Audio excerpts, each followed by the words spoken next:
भगवान श्री कृष्ण जब माता देवकी और पिता वसुदेव को कंस के चंगुल से छुड़ाने गए तब उनकी उम्र 14 वर्ष थी।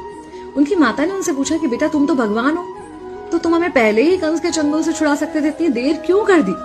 तो कृष्ण जी ने कहा, माता क्या पिछले जन्म में आपने मुझे 14 वर्ष का वनवास नहीं दिया था? माता हैरान रह गई, बोली ये क्या कह रहे हैं आप? तब कृष्ण जी ने बताया कि पिछले जन्म में मैं राम था और आप थी माता कैकेयी और आप ही ने मुझे 14 वर्ष का वनवास दिया था और कर्म फल से कोई नहीं बच सकता माता, इसलिए आपको 14 साल का ये दुख सहना पड़ा। तब आश्चर्यचकित होते हुए माता ने पूछा, तो फिर यशोदा पिछले जन्म में कौन थी? कृष्ण जी ने बताया, वो थी माता कौशल्या, जो 14 साल तक अपने पुत्र से अलग रही थी। उन्होंने उस दुख को सहा था, इसलिए इस जन्म में 14 साल मैं उनके पास रहा और मेरे साथ रहने का माता और पुत्र के प्रेम का सुख उन्हें मिला।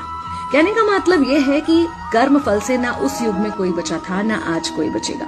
खुद भगवान भी कर्म फल से नहीं बच सकते, इसलिए अपने हर एक कर्म को बहुत सोच समझ कर कीजिए, क्योंकि जिसके भी खिलाफ आप कुछ गलत कर रहे हैं उससे आपकी शत्रुता कुछ समय या शायद एक जन्म की है, लेकिन उसके साथ कुछ गलत करके आप अपने कई जन्म बिगाड़ सकते हैं।